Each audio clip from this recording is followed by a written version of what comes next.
Previous chapter we focused on request, how request parameters are accessed. Now we'll focus on response. Every request has a response, so Laravel also provides the same thing. Basic response thing we will focus on this chapter. Laravel provides different ways to return response, and the response can be sent either from the root or from the controller. The basic response that can be sent in the Laravel is will be shown in some code, which will focus in this chapter only. First, we'll focus on the basic points.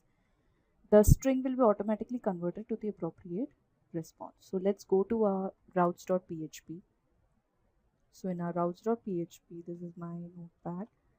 Here, I will create a new response. First of all, I'll route it up. Route. Use a similar pattern.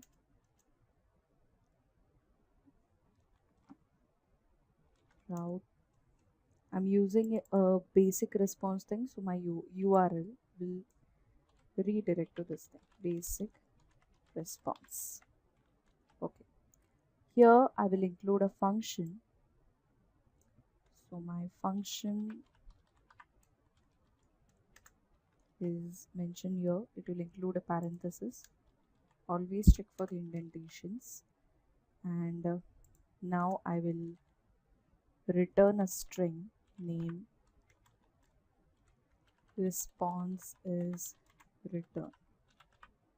My only focus is to check that this string is being displayed properly on the screen. So let's go to our browser, localhost :800. Here I will do basic underscore response. Now you can see easily the response is being displayed.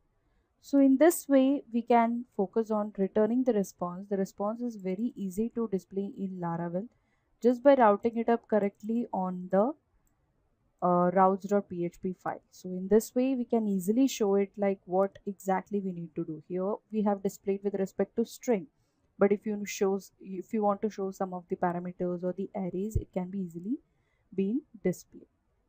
So this was like the functioning of the response. Other thing was like including cookies and sessions, that we will focus on the upcoming chapters.